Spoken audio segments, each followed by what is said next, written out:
Hey, hello. Oh, goodness. Why did my Oh, well, I thought it was my mic. But anyways, Wrong this is what start. happens when you Wrong have a show start. on Monday, right? Hey guys, Wrong start to the special week. edition Monday show. Welcome to Girl Chat Sports. Mo is not here, but I am, and I have a special guest host, Brian Aleman. Brian, what's up? How's it going? Thank you for joining me. We're having a great guest today. In a couple minutes, we'll have her join on. But I needed a little backup into the soccer, football knowledge and experience. And so, I know you be having these watch parties and supporting Team USA soccer. So I wanted to kind of get you on. Give us a quick rundown about you and the American Outlaws. Yeah, so I'm the president of the American Outlaws here in Las Vegas. We have chapters all over the world, actually, Mexico, England. I believe we just had one in Australia open up and stuff like that. But we're just a group of people that support all the U.S. national teams, whether it be women, men's, even the kids teams coming up during their big national tournaments and stuff like now. The U.S. is playing down in Mexico in the Revelations Cup against Peru, Mexico, and some other teams down there. So yeah, that's all we do. We just get together. We're ramping up because we got the World Cup coming up soon, which kind of ties into everything, obviously, with Anna coming in. So yeah, thanks for Yes. having me. Thank you very much. Yeah. So we've briefly met here and there, and I'm Yeah, excited to hopefully get to a watch party to watch one of the upcoming games for sure when World Cup comes. I know I definitely want to come represent. Of course, we do have our local soccer team here. So the the Las Vegas lights. Lights.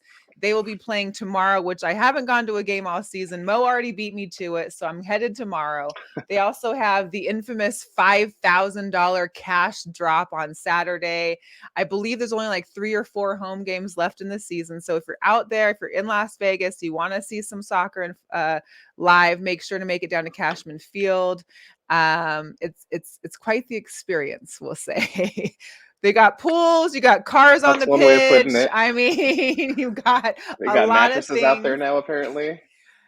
That was I was Yeah, the you whole could. time I'm You just could. thinking, are they new mattresses? Do they share them? I don't know. It was a lot. It was a Yo, lot for me listen. to think about. If they're putting me on a Tempur-Pedic to watch the game, I am down with that. I'm You're okay with down? that. I love it. I With a love it. You love Tempur-Pedic, it. I that's love about it. it. Yeah. It's a little different. Wonderful. Hey, well, let's get our guest on and have her talk to us about what's coming up with the World Cup and obviously give us some major stuff, what's happening with her and her life. And come on, girl power, women in sports. Let's go. Please, Let's do it. please welcome Anna Jurka. Anna, thank you so much for joining us today. I'm super excited. Please, this is Brian. He's one of our local presidents for our USA Soccer American Outlaws. Go USA! Let's go, USA. Let's Inclusive go. with trust. Yeah, it Yes. starts tomorrow, so we'll see.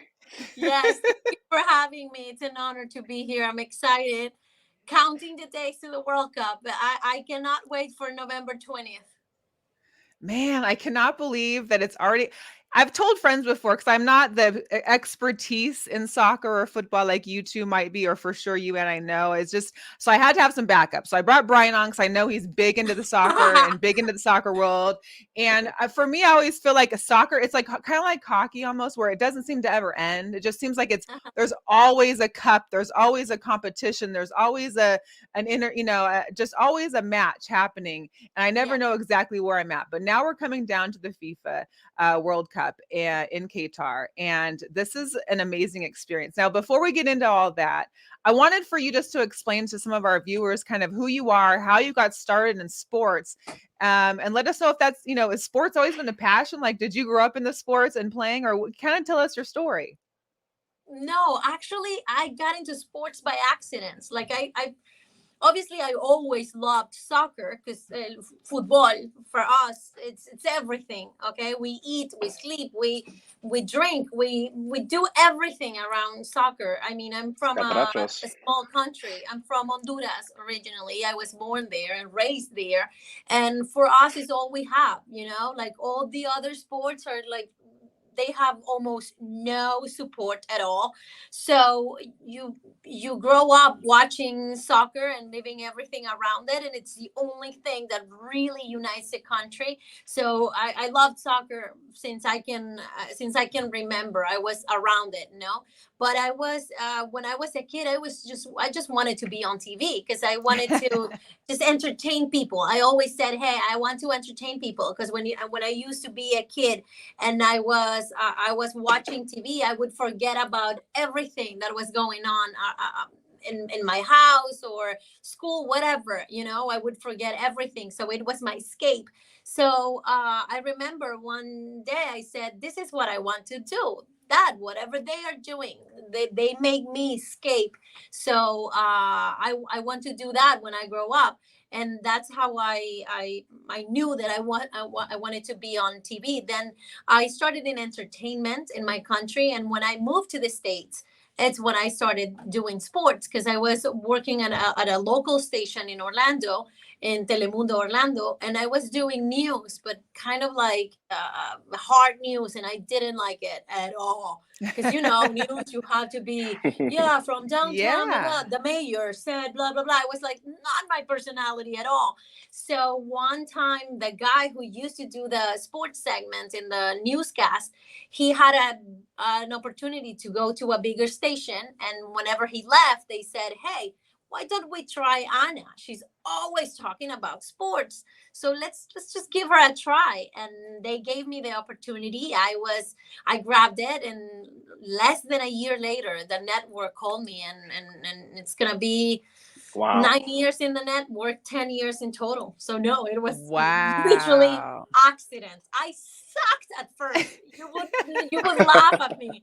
You would laugh, because obviously I knew soccer. Soccer was my life, but I wasn't really into baseball. And I was in Orlando, Sure. all the Boricua Big, want yes. baseball, Dominicans, so Cubans, everybody in Florida. Yes. exactly. So I was like, this is not my comfort zone. but hey, it worked out. Here I am. That is great. One thing I wanted to ask, just being a female in media, female in sports media, because it is kind of a male dominated society still. I know you started back in like 2004, 2007, coming to Orlando in the US in 2012. But what's Mhm. been like how have you been able to succeed in this male dominated world? And what do you think has been like your biggest hardship coming out of it? The biggest part to come and live here and work here, I think at the beginning it was the language, because I didn't. I mean, I could say a few things in English, but it wasn't my language. So at the beginning, when I moved, it was literally the language. When it comes to work, I would say right now we're living a great moment for women in Yeah. sports. Like Yes. we're supporting each other, like, Yes. hey, let's bring this girl in to the podcast so we can support each other. We're living a great moment. But 10 years ago, it was still rough, So at the beginning, I Very. think it was, I feel like I had to do a lot of extra work to to be respected, like Right. it's let's say if I had the same assignment with another guy, they would immediately think that he would be doing that better than me just because he was a man. So I Sure. would have to, like, even if it was just like a 30-second intro, I would have to like kill it every freaking second. And when I got the job in Telemundo, I was doing a 1 minute segment in the half times of the Premier League games. It was 1 minute, sometimes 1:10. So it's hard to impress someone, Wow. in 1 minute. I remember I used to see that my colleagues, they would just, oh yeah, let's go with Anna, and they would be talking and not paying attention at all to what I was doing. Like if I made Right. end or whatever, they wouldn't be able to respond because they weren't even paying attention to me. And I felt at the beginning that would bring me down a lot, but then it started to change. Like I started to kind of like, hey, I'm gonna kill it this time, I'm gonna kill it, I'm gonna kill it. And every time they started giving me more seconds, and I grew, and thank God it was hard, but I gained their respect, and now I'm next to them. And now you're killing it, and everybody seems to Thank love you, you. gracias. And the social media you have, you can follow Anna on all social media at Anna Jurka. It's just, I mean, some of your photos, your pictures, your videos, you guys are very lively. You're having a lot of good times. How Yes. important is it for you to have those relationships with the people that you work with, just to make it fun? Oh, it's everything. It's everything. Like I used to feel that disconnection, for what I was telling you just now. I used to feel like I wasn't part of the group, and that's hard when you're trying to, fit in, and you want to impress them, and that they are years ahead of you, but you still want to be part of it. You want to feel I don't know how to explain it. Like, they can allow me to be in. So whenever that wasn't happening, it was hard for me. Like I remember I would be like with my notes, and I would be, oh yeah, so what do you think about anything? And they wouldn't even respond to that, what I was asking. Sometimes, like, some of them, they used to be, I don't know if I can say the word, but they Go were ahead. they okay. They used to be assholes with me. They used to, Oh, I bet. but yeah, they were, and they say now, like after so many years working together, it started to change exactly for the World Cup in Russia in 2018. That's when I saw like a shift, completely shift Love it. with them. It's not that they disrespected me before, because they didn't. They were always, they've been they're gentlemen, but it was just, I wasn't just part of them, I wasn't Sure. part of the group. But that changed in 2018. I remember Andres Cantor, he's, him, he's a legend. And I remember him, Legend. like, being like, hey Anna, why are you so serious, and you're always happy, what is it? And I'm like, oh, no, no, no, I'm just tired. And he goes, no, you're not tired, you're Anna, you're always happy. You're our female face here, you have to be happy, it's a World Cup. No, you're not hungry, you're not cold, you're not hot, you're not sleeping, you're not tired. It's the freaking World Cup. And I remember, that like lift me, and I was like, wow, that was really nice of him to just, like, he came That's and great. gave me this pep talk, and it helped me a lot. And I remember during that World Cup, it changed. It's like something in everything, like it switched. That's why the World Cup is so special to me too. So I don't even know That's what I was amazing. talking now. I That's I, okay. I went back to Russia. You just flew off for a sec. It's okay. You're Yeah. good. You're good. One last question before we get into FIFA, because I know that's kind of what we're really here to talk about. And I wanted you to talk about is my last question, just because we are a women's based show. We love to talk and to support women. What would be some of your tips or advice for young girls out there who are trying, whether internationally, whatever country they're currently in? What would be some advice from you on trying to get into something like journalism or on sports or on TV?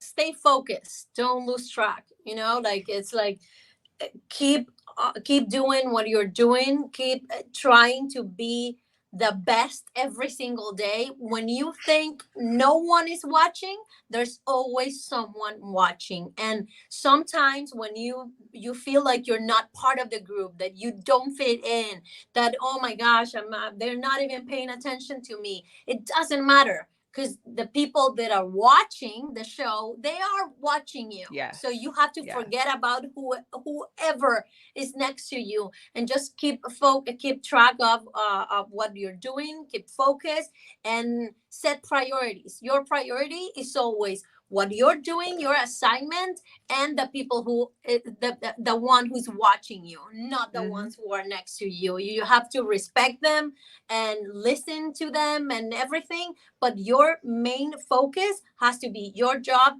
and your audience. That's my I love advice. it. Cut. We'll take that clip right there. That was great. That was great. Share it on social media.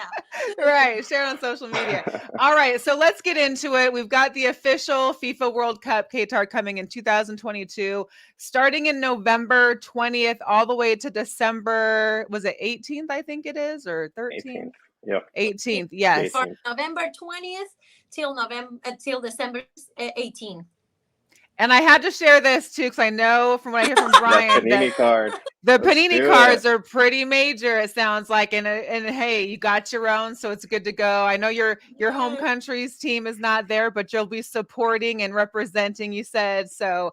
Amazing for that. Yes. Brian, So- do you have your Panini album already and you're collecting? I don't have mine for this year, but I have mine from Russia. I have mine from Brazil. I travel a lot for work, so I've just been busy, but it'll happen. I got a couple of months. Yes, you have to. Yeah, you have to get it, and then Get on it, me Brian. pegues, por favor. You too, Mel. You too. Don't hit You me. have to get it, and then we can trade the ones that we I got- are. I You gotta have look to- into it. I definitely gotta look into it for sure, for sure. But let's get into the FIFA Cup. So, well, first of all, how excited are for you to go to Qatar? I mean, have you been to an Arab country before? Are you excited for Qatar? Like, what are you expecting with you and your Telemundo team there?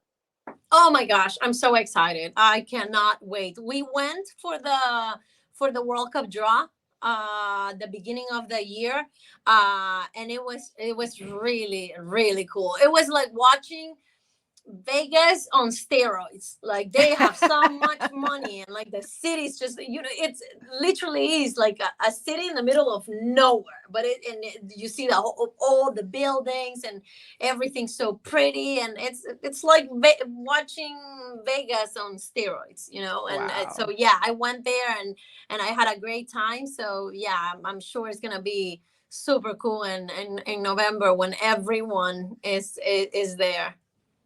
I can't imagine.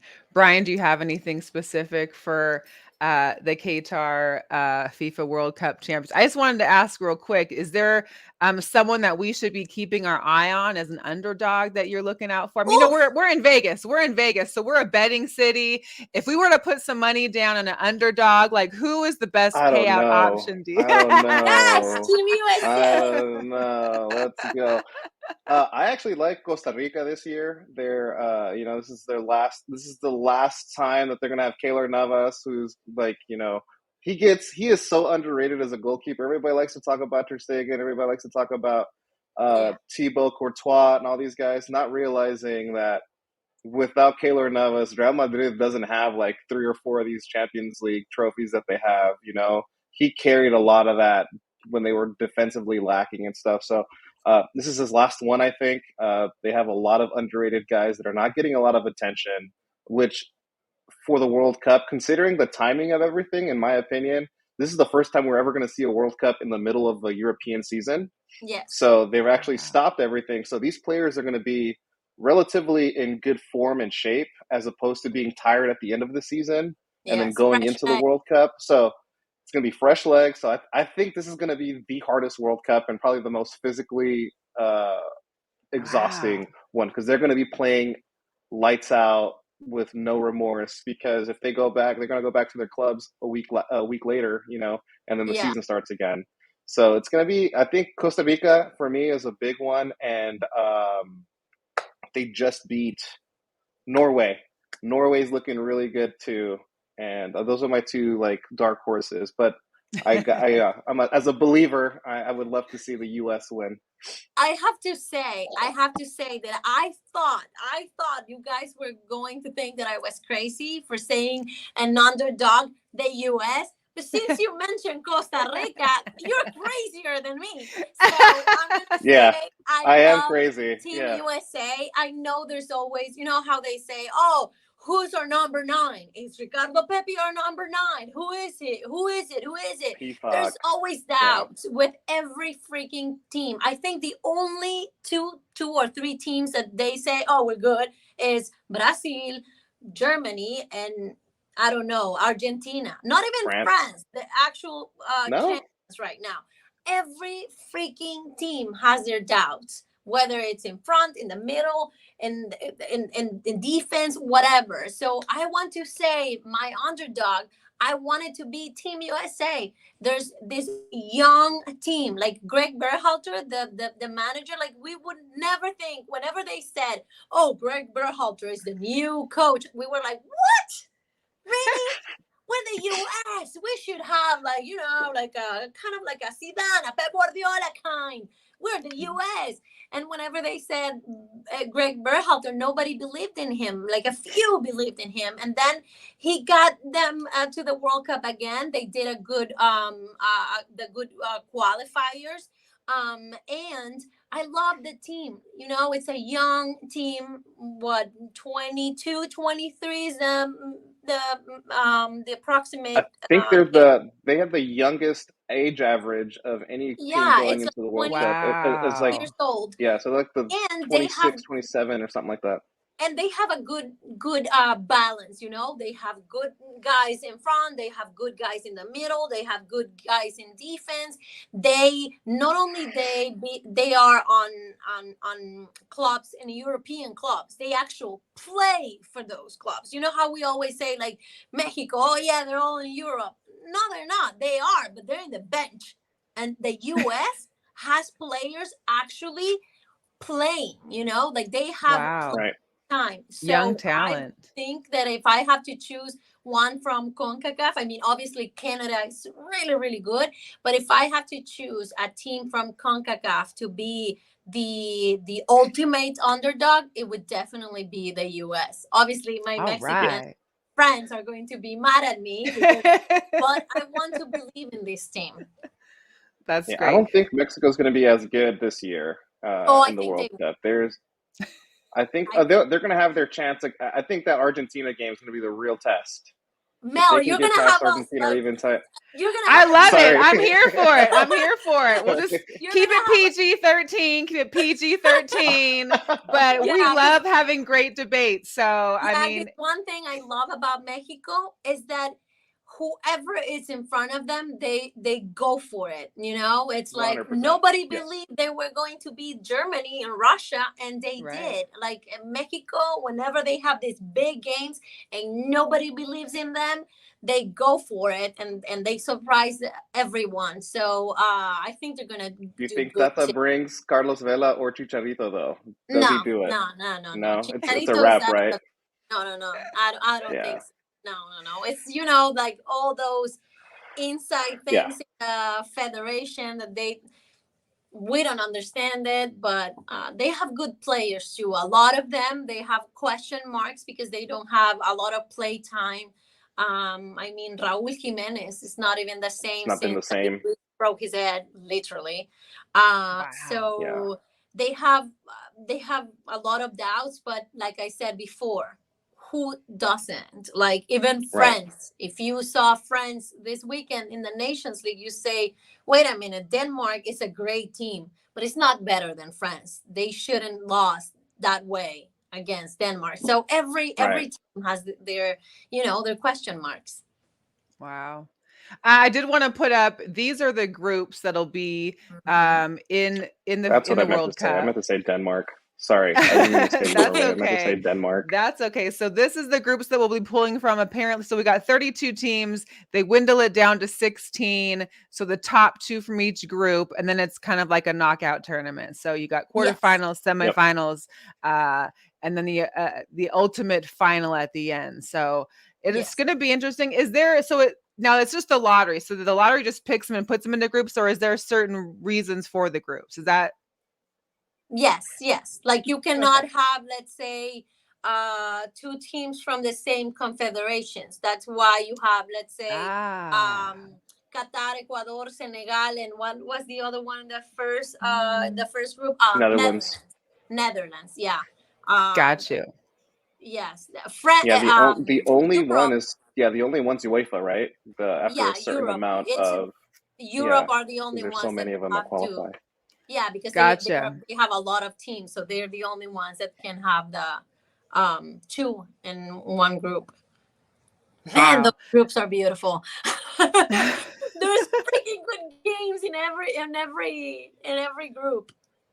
Man, it's going to be one thing else. Like before we ask a couple more questions, Brian, I wanted to share the 8 stadiums that the games will be played in. Now, just for everybody out there, because I had to look into this a little bit, 6 of these stadiums weren't even existent in 2010 when Qatar got the bid to host the World Cup. So they built 6 stadiums in a matter of what, under 10, like 10, 12 years. Yeah, ridiculous. They started building these like 4 years ago. Unbelievable. Now the final one, the final game will be played at the Lusail Stadium. They hold 80,000 people comfortably. They said they could even put in more. Then there's also the Stadium 974, the bottom on the right. This was built entirely out of shipping containers and modular steel, which is insane. I mean, some of these stadiums, I would go there just to want to go to see every stadium. And they're all about 40 or 50 miles away from the city capital. So it's going to be interesting. I can't wait just to watch, to see all these I love going to stadiums, even as like an American football fan. Like I want to see a new stadium every year. So getting a chance to see some of the sights and the sounds from inside these ones, I think is going to be phenomenal. They're beautiful. I had the opportunity to go to the 974 stadium. Oh, you did? After the World Cup, that's gonna be destroyed. Like that's what only like 4 of them are gonna be staying behind. I think 3 or 4 of them are staying behind. It's how can you do that? It's like it's crazy. They have so much money. As soon as the World Cup is over, we don't need the stadium anymore. Let's dump it. Get rid of it. Wow. Yeah. And it's crazy. Yeah, I think there's only 3 stadiums that they're going to retain, which is going to be Lusail, Khalifa, and Education City. Yes. And all the other ones, I believe, are going to get repurposed. One of them, which is 974, they're talking about actually uprooting it and transporting it somewhere else so they can build a stadium somewhere else. And it's going to be the same stadium. Can you imagine seeing things like helicopters flying around with like portions of a stadium? Just a whole bunch of shipping containers. Yeah. Like, are they? And it's crazy because they have AC in the stadiums. Like you feel the actual air conditioning, and you're like, wow. But it's crazy. They love to build, because I was there for just a week, but everywhere I went, they were building something, and I'm like, man, they're just building and building and building, and the architecture, it's beautiful. It's beautiful in Doha. Is there anything that you're looking forward to doing while you're there? Maybe if you have any, I don't know if you have off time. I don't know if you've looked into some things that you want to see or do, but is there something that you've been looking forward to when you go? Eat a lot of food. I told my stylist, the person who's going to help me with my wardrobe, I told her, hey, I'm a size 4. But bring 6. Just in case. Now, just in case. I think I'm gonna have time the first week, because we get there a week before the World Cup. So that week before, I think I'm gonna have time to at least have dinner as a decent person. So I'm gonna eat a lot during that first week. Wonderful. Once the World Cup starts, our hours are long. Our days are extremely long. Sometimes I remember in Russia, my day would start at I think 10:30, and I would be done by, I don't know, 1:30, 2 in the morning sometimes during the group stage. Then when you get to the knockout rounds, then you get a little bit of a free time, but you're so tired and you're going, and you have to be taking notes of everything that you don't get a lot of rest time. You have to focus that it's the World Cup, and you have to remember that you're there for a job, and once it's done, you can go and have drinks and whatever. We're gonna have I think 4 days off during the whole time. Whenever the players have the rest days between the round of 16 to the round of the quarterfinals. I'm sorry, the door keep opening and closing the doors. That's when we have kind of like a free time. It's never a complete rest day because we always have to do other things. And I do an entertainment show as well here in Telemundo during the week. So during that time, on those rest days, I'm gonna be doing that We're doing show. So yeah. that. So trust me, I'm gonna be eating a lot the first week, and then I'm gonna be ordering a lot of food. That's great. Brian, what else? You got anything else? Yeah, so we were talking about some of the teams that were playing over the weekend, and with the Nations League and UEFA. What do you take away from those games versus because those are actual competitive matches that matter, right? Versus like what the U.S. is playing tomorrow morning or what they've been playing, right? These friendlies. Do you think that these friendlies are going to carry less weight or more weight than, say, for those teams that are not playing competitive matches versus like these UEFA teams? Because we just had Germany was beating England 2-0, Yeah. and England came back 3-2, and then Germany tied it right just a few minutes ago. Uh, do you think these are good matches that they're, or is it just I kind of, I you know think what I mean? Like, is it going to every matter as single game. much when it comes?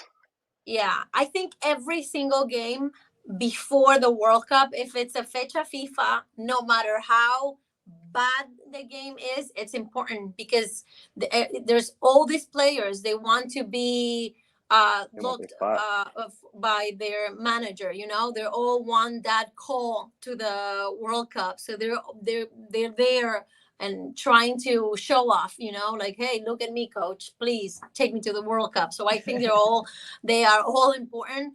But I mean, friendlies versus Nations League, how important is the Nations League for those players? Like we always, I don't know in the US. I mean, I'm in the US, but what I mean is, I don't know how important it is for Americans the Nations League as it is for Hispanics. For us, it's just come on, man. The Nations League, really? What are you doing with that? Yeah, You a, know? a So Mickey it's Mouse kind of like trophy or whatever they call it. exactly. It's not like the Euros, or Yeah, it's not like Champions the League with Gold Cup. the clubs Yeah, are Champions really, League. competitive. The Nations League, I feel like, I don't know. I don't even. Who do you win? What do you win? I'm sorry. What do you win with the Nations League? Like A it's trophy. so it's kind of like so Is there it's bragging like a, rights for that? Like, I don't know. Is that nothing yeah, to it's just brag like, about? I mean, so that's why I'm saying, like, before the World Cup, every single game it's important. But if you notice, like, every single game, every single team had question marks. France, oh my gosh, they lost. How did they lose? Blah blah blah. England, they have a lot of question marks. The US, they have a lot of question marks. Mexico, they have a lot of question marks. I mean, Argentina played against Honduras. Come on, Yeah, Honduras. And I love my country, but they suck.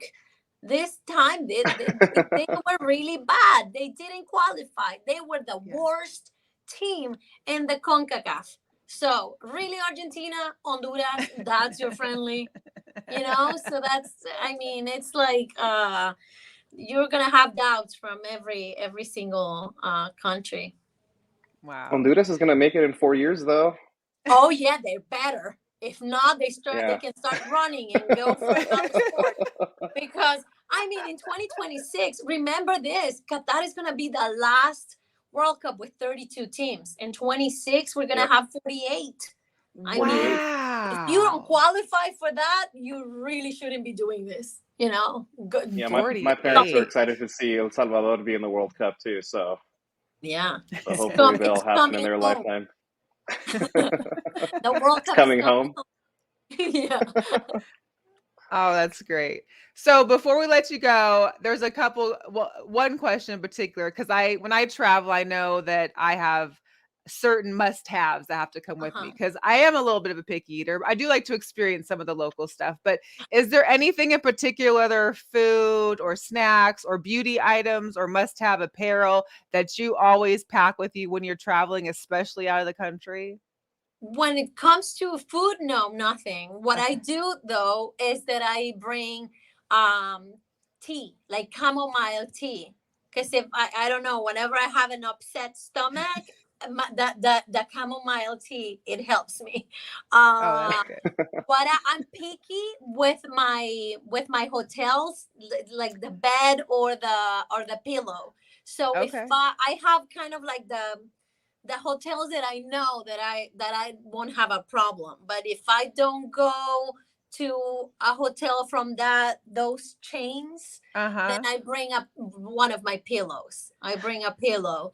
And then something that I can't my coworkers laugh at me because I bring like a pharmacy with me, like in case of diarrhea, in case of uh, a cold, in case of whatever, everything. And they laugh at me and like they go, Anna, you know that they have pharmacies there. Oh Yeah, yeah, bro. But I'm gonna be working all freaking day. And you know what? And yeah. Those that made the most fun of me came to during you. during Russia, they're like, oh, I cannot say his name because it's a legend. But one of those legends had diarrhea, and I had something for him. So That's funny. yeah, I bring my whole kit, and they always I like, have a similar oh, thing. yeah, That's Anna, great. do you have something That's for funny. this or something for that? And I'm like, yes, I do. Yeah. And Well, there that's you funny. go. And now they're coming to you. They know where to go. It's Anna's one-stop shop. Yes. Okay, I don't know if you can, but since you are, do you have a favorite to win it all? My favorite, Brazil. Not only because Okay. I mean they're the biggest winners. No, historically they're the champ of the champs. But I think their qualifying campaign, they were just like ruthless. Ridiculous. I mean, they Yeah. qualified, if I'm not mistaken, they qualified 4 or 5 dates before the end of the qualifiers. And on those last 4 games, they were winning 4-0, 4-0, 4-0, 4-0. And I'm like, come on, Yeah. man. You already qualified. You have And they were you relentless. They take were it very easy. relentless. You were there. They were crazy. And you know what? There's one thing that I love about Brazilians. They're like a family. That's what's scary. Because you won't see whatever, let's say Mbappe in France. Mbappe, if he thinks that he can take the shot, even if the next one of his teammates is closer and have more chance Benzema to the to, right. he Yeah. will not give the ball. He's a ball hogger. He's gonna try to score. When you when you watch the Brazilians, they don't do that. They're like, wait a minute, I have the ball, but that one is in better position, so they share. So that to me, that's what's scary about them. They're That's always like teamwork. a family, and they have so much fun. They're always having fun. They're always joking around and dancing and blah blah blah. And can you imagine this time the World Cup is so different than the one before? Because in Russia is the biggest country in the world. Now they're gonna be in this thing, like in Small. this teeny tiny thing. Qatar is so tiny. I mean, it's more Yeah. like an Olympics than a World Cup. Yeah. They Olympic don't have to Village. Yeah. travel. They don't have to travel. And Brian was saying they're gonna have fresh legs, and on top of that, they're gonna be sleeping in their same bed, eating their feijoada in the same room. Like it's gonna be really amazing. So to me, Brazil is my favorite, but obviously I like other teams. I really like Portugal, not only because of Cristiano Ronaldo, but because of they don't play for him. They're not Cristiano Ronaldo dependent. They play together and they have a great team. I mean, a lot of different great players. And of course, Argentina, not only because it's the last one for Messi, but this time he doesn't have the pressure of not winning anything for his country before. They already won the Copa America. So they have like that, like, okay, I gave you a title. Now I can go and not have that pressure. Hopefully, he's not going to be throwing up on the field, and this time he's going to get it. But my favorite is Brazil.